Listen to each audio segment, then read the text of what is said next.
Hello বন্ধুরা, আজ দেখুন এই অ্যাকোরিয়ামটা আমি সেট আপ করেছি। এটা তুষারের অ্যাকোরিয়াম। দেখবেন কেমন এটা তৈরি হয়।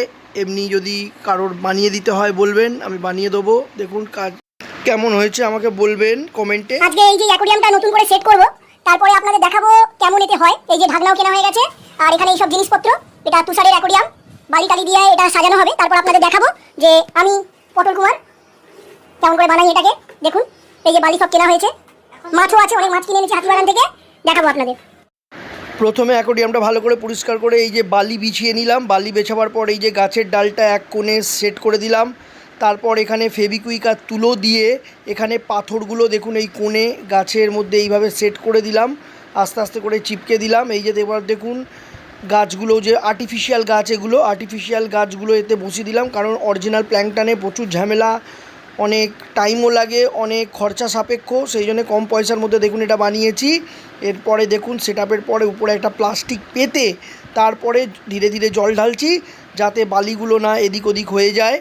দেখুন এই যে ফাইনাল সেটআপ কেমন লাগলো আপনি অবশ্যই বলবেন। এখানে গোল্ডেন আছে, অ্যাঞ্জেল আছে, এখানে ছোট ছোট টাইগার আছে, তার সঙ্গে টেট্রা আছে। দেখার পরে কমেন্টে অবশ্যই বলবেন কেমন লাগলো। Thank you. হ্যালো বন্ধুরা, আজ আপনাদের দেখাবো প্রন কাটলেট, যেটা আমি ভাইফোঁটায় বানিয়েছিলাম, কেমন হয়েছে। এই এর মধ্যে প্রথমে ধনেপাতা, আদা, রসুন, কাঁচা লঙ্কা সব দিয়ে একটা পেস্ট বানিয়ে দিলাম। এই যে চিংড়ি মাছগুলোকে পরিষ্কার করে ধুয়ে কেটে তারপরে এই যে এমনি করে ফ্ল্যাট করে দেখুন চিংড়ি মাছগুলো, এগুলো টাইগার প্রন ছিল, তার উপরে ব্ল্যাক পেপার নুন দিয়ে ভালো করে একটু ম্যারিনেশন করে নেবেন। তারপরে ওই যে ধনেপাতা যেটা আমি পেস্ট করলাম সেই পেস্টটা এর উপরে ছড়িয়ে দেবেন, দিয়ে আবার একটুখানি মাখিয়ে 5-7 মিনিট, কমসে কম হয়েছে ওই 30 মিনিটসের মতো রেখে দেবেন।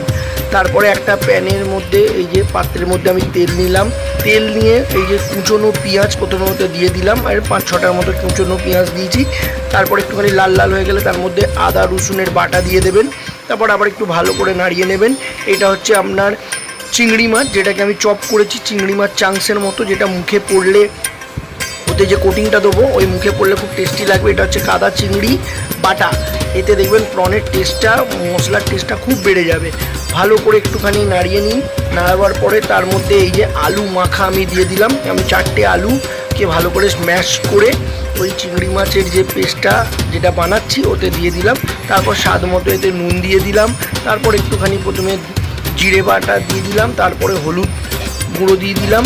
এরপরে একটু ঝাল অনুসারে একটুখানি লঙ্কা গুঁড়ো দিয়ে দিলাম, এটা যে ধনে গুঁড়ো দিয়ে দিলাম, রঙের জন্য একটুখানি কাশ্মীরি লঙ্কা দিয়ে দিলাম। আবার ভালো করে নাড়িয়ে নিলাম।